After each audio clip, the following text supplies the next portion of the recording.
જય દ્વારકાધીશ મિત્રો. અંજલિએ જ્યારે પોતાના સાસરીના ઉંમરે પગ મૂક્યો ત્યારે તેની આંખોમાં હજારો સપના તરવરી રહ્યા હતા. પિયરની પરિસ્થિતિ અને માતા પિતાના સંઘર્ષને પાછળ છોડીને તે એક સમુદ્ર પરિવારની વહુ બનીને આવી હતી. તેના પતિ રાહુલનો હાથ પકડીને જ્યારે તેણે નવા ઘરમાં પ્રવેશ કર્યો ત્યારે તેને લાગ્યું કે તેને દુનિયામાં તમામ ખુશીઓ મળી ગઈ છે. સસરા રમણલાલ અને સાસુ સવિતાબેન પણ નવી વહુના ઓવારણા લીધા. શરૂઆતના 3-4 દિવસ તો ખૂબ જ ખુશીમાં પસાર થયા. ઘરમાં માત્ર હાસ્ય અને વાતોનો જ માહોલ છવાયેલો રહેતો. પરંતુ ભાગ્યને કદાચ આ ખુશી લાંબો સમય મંજૂર ન હતી. અંજલિના આવ્યાને હજુ માંડ 1 અઠવાડિયું થયું હશે ત્યાં જ અચાનક એક રાત્રે રમણલાલની કાપડની ફેક્ટરીમાં આગ લાગી ગઈ. લાખો રૂપિયાનો કાચો માલ અને મશીનો બળીને રાખ થઈ ગયા. અડધી રાત્રે આવેલા આ સમાચારથી આખા ઘરમાં સોપો પડી ગયો. રમણલાલ સ્વભાવે થોડા વહેમી અને જૂનવાણી વિચારધારાવાળા માણસ હતા. આટલું મોટું આર્થિક નુકસાન થતાં જ તેમનું મન ડગમગી ગયું. તેમના મનમાં એક વિચાર ઝબકી ગયો. આ નવી વહુના પગલાં ઘરમાં પડ્યા અને તરત જ આટલી મોટી આફત આવી. કંઈ અશુભ તો નથી ને? જોકે તે વખતે તેમણે આ વાત હોઠ સુધી આવવા ન દીધી, પણ મનમાં એક કડવાશ જરૂર રોપાઈ ગઈ. આ આગની ઘટનાને માંડ 15 દિવસ વીત્યા હશે ત્યાં સમય ચક્રએ બીજો વાર કર્યો. રાહુલ પોતાની ઓફિસથી ઘરે તરફ ફરી રહ્યો હતો ત્યારે રસ્તામાં એક ટ્રક સાથે તેની કારનો અકસ્માત થયો. રાહુલને લોહીલુહાણ હાલતમાં તાત્કાલિક હોસ્પિટલ ભેગો કરવો પડ્યો. તેના માથામાં અને જમણા પગમાં ભારે ઈજાઓ પહોંચી હતી. જ્યારે અંજલિને આ વાતની જાણ થઈ ત્યારે તેના તો હોશ જ ઉડી ગયા. તે રડતી કકડતી હોસ્પિટલે દોડી ગઈ. પોતાના પતિની આવી નાજુક હાલત જોઈને તેના પગ નીચેથી જમીન સરકી ગઈ. પણ આ અકસ્માતે રમણલાલના મનમાં દબાયેલા વહેમને જ્વાળામુખી જેમ ફોટી કાઢ્યો. હવે તેમની ધીરજનો બંધ સાવ તૂટી ગયો હતો. સગા વહાલા અને પડોશીઓ હોસ્પિટલે ખબર કાઢવા આવતા અને ધીમા અવાજે કાનાસૂની કરતા, અરે આ કેવી કન્યા ઘરમાં લાવ્યા? જ્યારથી પગ મૂક્યો છે ત્યારથી આ ઘરમાંથી ગ્રહણ નથી ઉતરતું. પહેલા આંખો ધંધો ગયો અને હવે એકના એક દીકરાનો જીવ માંડ બચ્યો. આ શબ્દો સાંભળીને રમણલાલનો ગુસ્સો 7મા આસમાને પહોંચી ગયો. તેમણે હોસ્પિટલના કોરિડોરમાં જ બધાની હાજરીમાં અંજલિ તરફ આંગળી ચીંધીને ગર્જના કરી, આ છોકરી આપણા પરિવાર માટે અપશુકનિયાળી છે. જ્યારથી આણે મારા ઘરનો ઉમરો ઓળંગ્યો છે ત્યારથી મારી સુખ શાંતિ હણાઈ ગઈ છે. આના પગલાંએ મારા હસતા રમતા ઘરનું સત્યનાશ વાળી દીધું છે. અંજલિ ધ્રુસકે ધ્રુસકે રડી પડી. તેણે હાથ જોડીને કહ્યું, બાપુજી આવું ના બોલો, મારો શું વાંક છે? હું તો તમારા ઘરની દીકરી બનવા આવી છું. આ બધી તો ઈશ્વરની મરજી છે, એમાં મારો કોઈ દોષ નથી. પણ ગુસ્સામાં અંધળા થયેલા રમણલાલ કાંઈ સાંભળવા તૈયાર ન હતા. સાસુ સવિતાબેન પણ નીચી મૂંડીએ ઊભા રહ્યા, કારણ કે રમણલાલના ગુસ્સા સામે બોલવાની તેમની હિંમત ન હતી. પથારીમાં ઘાયલ પડેલો રાહુલ પણ લાચાર હતો. તે પોતાની પત્નીનું અપમાન જોઈ રહ્યો હતો. પછી ઘરમાં અંજલિ માટે પરિસ્થિતિ નરક જેવી બની ગઈ. તે જે પણ કામ કરે તેમાં અપશુકનનું નામ આપીને તેને રોજના મેણા મારવામાં આવતા. અંજલિ દરરોજ રાત્રે ઓશિકામાં મોં રાખીને આંસુ વહાવતી. પણ હદ તો ત્યારે થઈ ગઈ જ્યારે એક સાંજે રમણલાલને અચાનક છાતીમાં સખત દુખાવો પડ્યો. ડૉક્ટરે ઘરે આવીને તપાસ કરીને જણાવ્યું કે આ એક હાર્ટ એટેક હતો. આ સાંભળતા જ રમણલાલે પથારીમાંથી બેઠા થઈને પોતાનો આખરી ફેસલો સંભળાવી દીધો. તેમણે કહ્યું, હવે તો આ ડાકણ મારો જીવ લઈને જ જંપશે. કાં તો આ ઘરમાં અપશુકનિયાળ રહે છે અથવા હું, અને અત્યારે મારા ઘરમાંથી ધક્કા મારીને બહાર કાઢો. રાતના 11 વાગી રહ્યા હતા. બહાર આકાશમાં કાળા ડિંબર વાદળો ઘેરાયા હતા અને વીજળીના કડાકા સાથે ધોમધાર વરસાદ તૂટી પડ્યો હતો. આવી ડરામણી રાત્રે એક નિર્દોષ વહુને ઘરમાંથી કાઢી મૂકવાનો આદેશ અપાઈ ગયો હતો. અંજલિ રોઈને બેહાલ હતી. તેણે રાહુલ સામે આશાભરી નજરે જોયું. બહાર પડતા વરસાદ કરતાં પણ વધારે ઝડપથી અંજલિની આંખોમાંથી આંસુ વહી રહ્યા હતા. તેની નજર પોતાના પતિ પર અટકેલી હતી. રાહુલ પોતાના પિતાનો વિરોધ કરવા માટે પથારીમાંથી ઊભો થવા ગયો, પણ નબળાઈ અને પીડાને કારણે તે તરત જ પાછો પછડાઈ પડ્યો. તેણે કાપતા અવાજે કહ્યું, પિતાજી, આ તમે શું કહો છો? આ અડધી રાત્રે આવા તોફાનમાં એ ક્યાં જશે? એનો કોઈ વાંક નથી. પરંતુ ગુસ્સામાંદળા થયેલા સસરાની આંખોમાં તો જાણે લોહી ઉતરી આવ્યું હતું.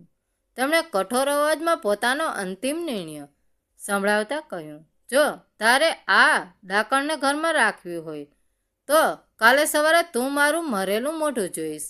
હવે ફેસલો તારા હાથમાં છે.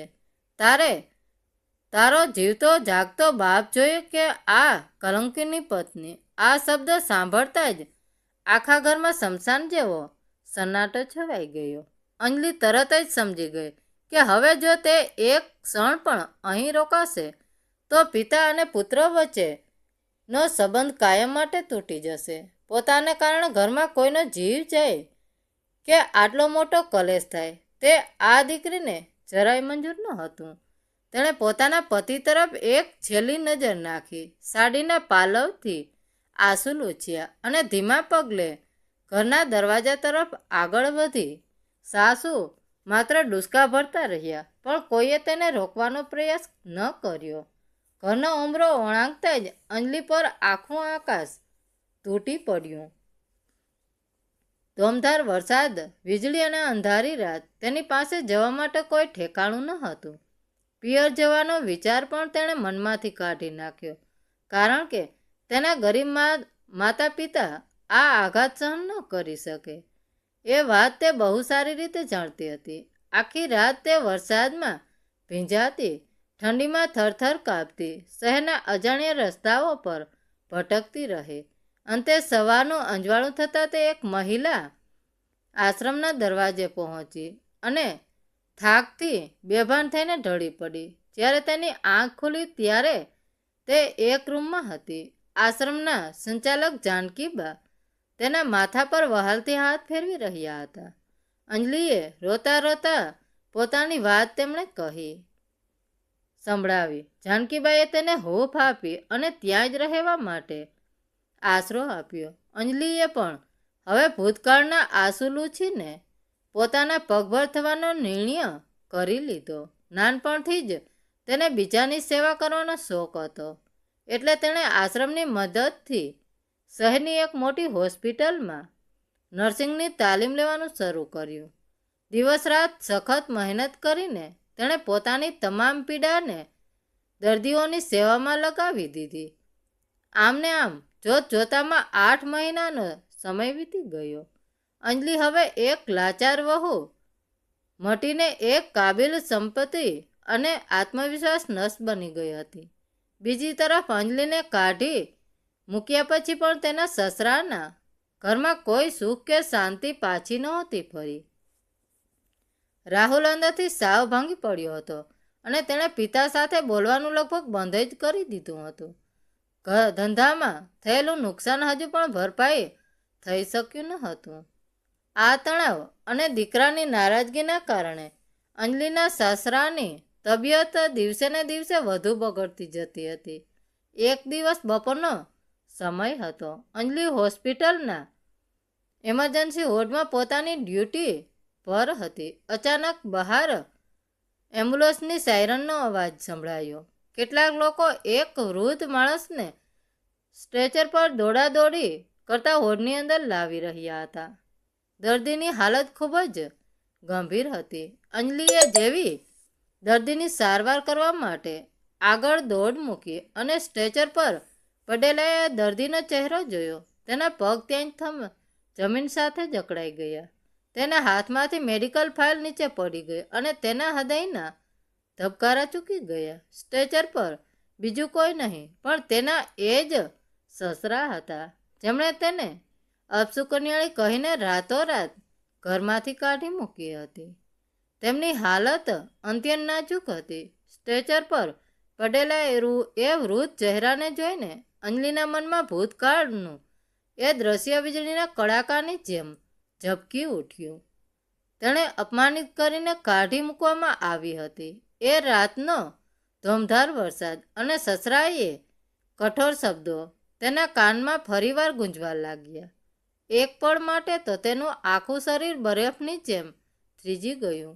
શું આ એ માણસ છે જેણે તેણે ડાકણ કહીને ધક્કા મારીને ઘરમાંથી કાઢી મૂકી હતી? પરંતુ આ મનોમંથન અને આઘાતની પરિસ્થિતિ માત્ર એ જ સેકન્ડ પૂરતી હતી.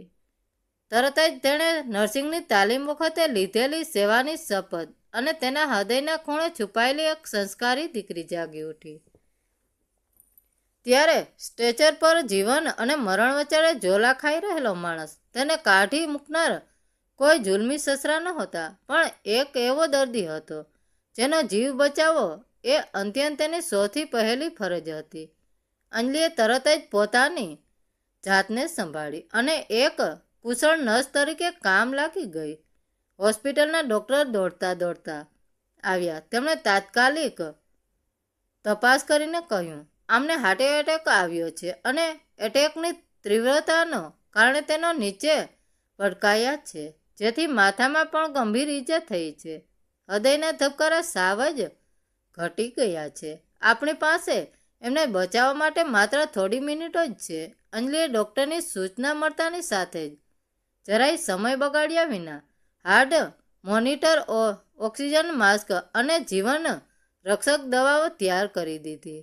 અચાનક મોનિટર પરથી આવતો બીપીનો અવાજ એક સળંગ અવાજમાં ફેરવાઈ ગયો અને હૃદયના ધબકારા દર્શાવતી લીટી એકદમ સીધી થવા લાગી.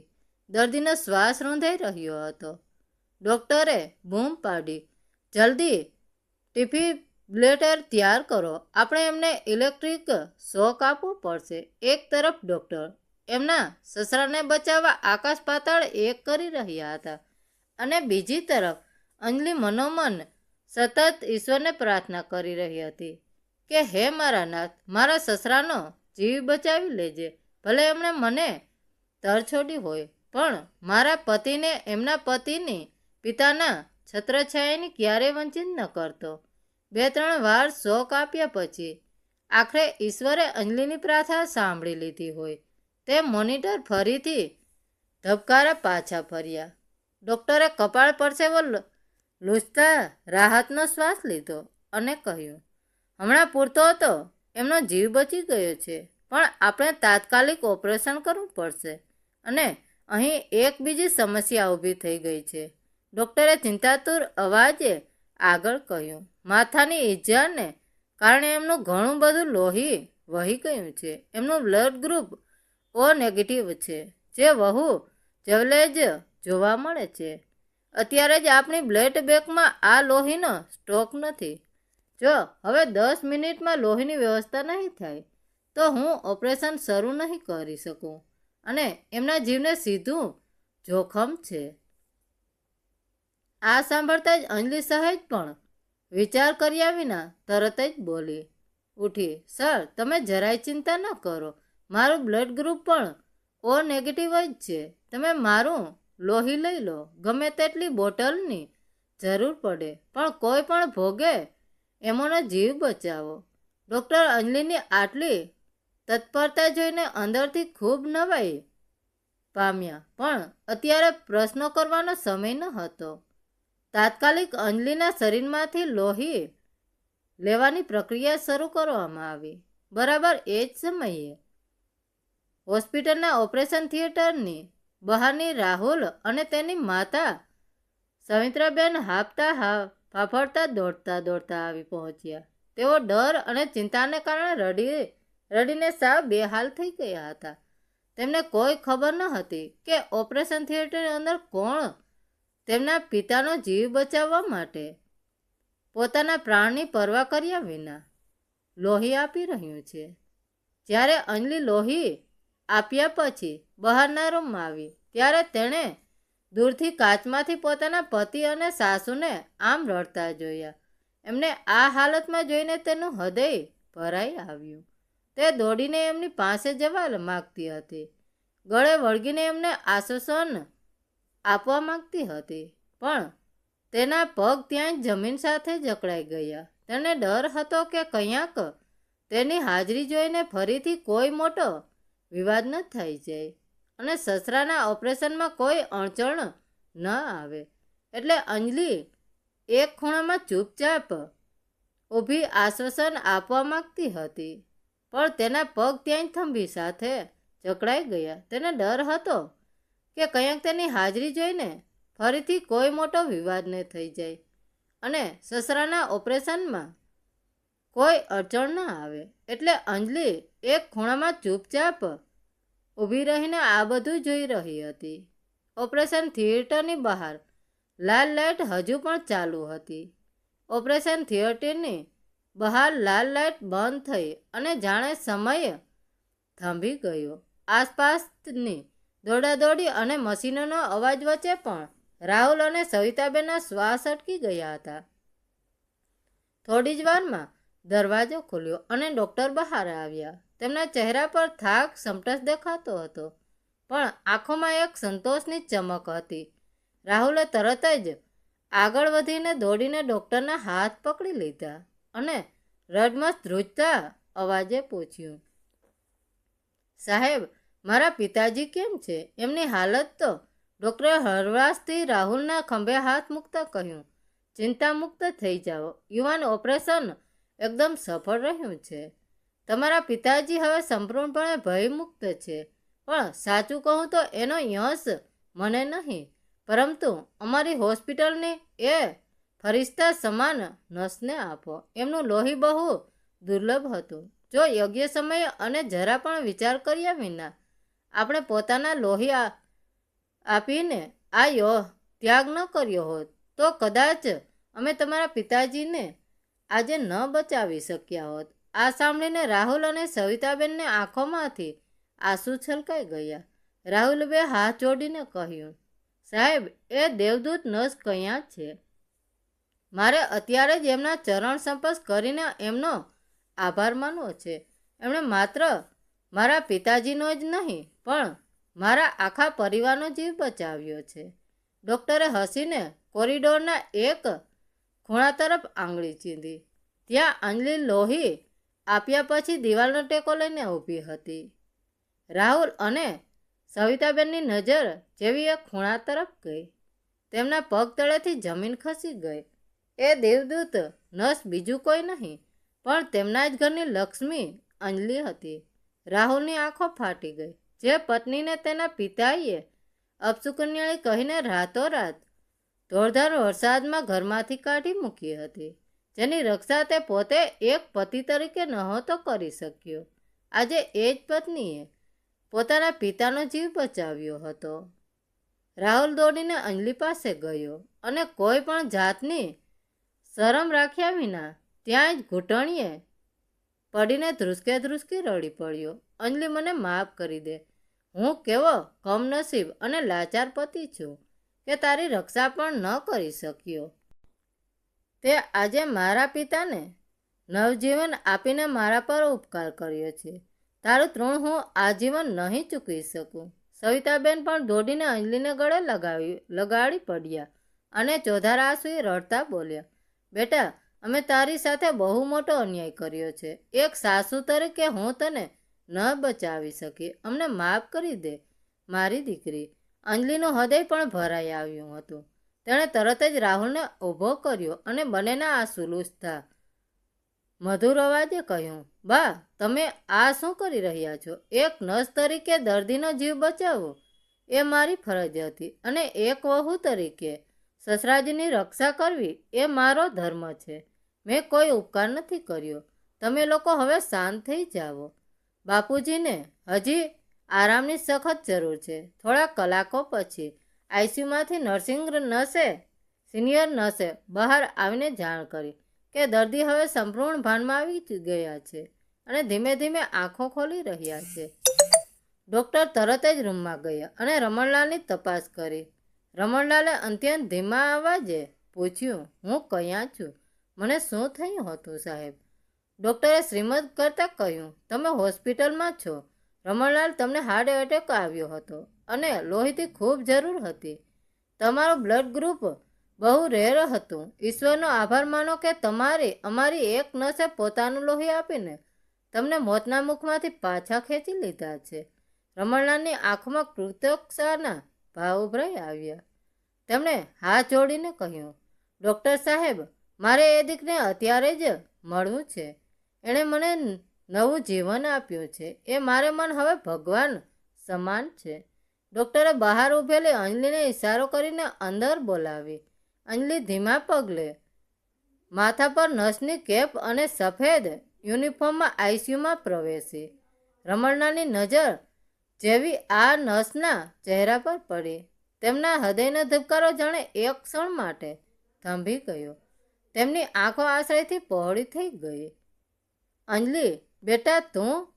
તેમના અવાજમાં પીડા અને પસ્તાવો બંને સ્પષ્ટ દેખાતા હતા. જે વહુને તેમણે પોતાના ઘર માટે પનોતી ગણી હતી, જેને કાળી રાત્રે ધોધમાર વરસાદમાં અપમાનિત કરીને રસ્તા પર રઝળતી મૂકી દીધી હતી, આજે એ દીકરી પોતાના માથા પર નર્સની ટોપી પહેરીને તેમના માટે જીવનદાતા બનીને ઊભી હતી.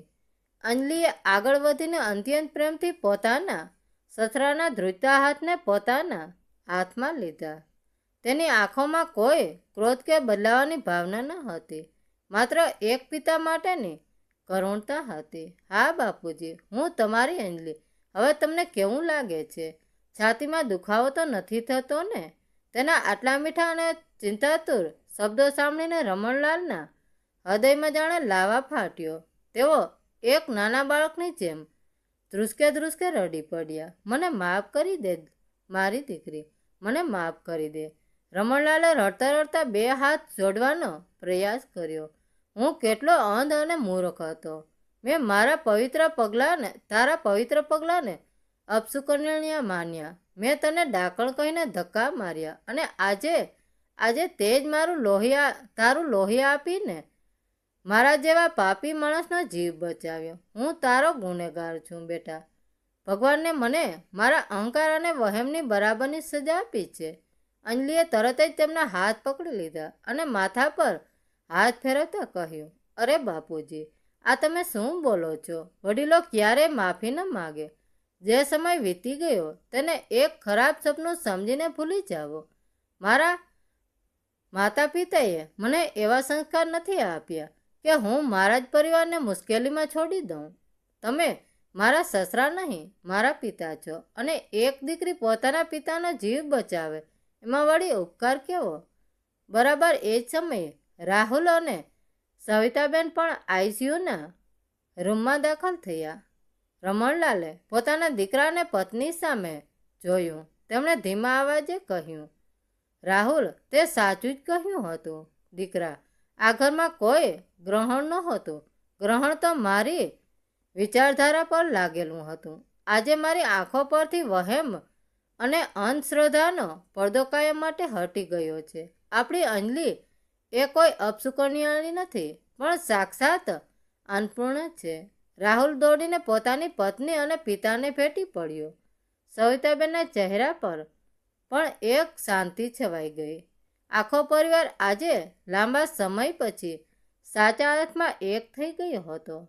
હોસ્પિટલનો એ રૂમ આજે પ્રેમ, ક્ષમા અને લાગણીઓનું પવિત્ર મંદિર બની ગયો હતો.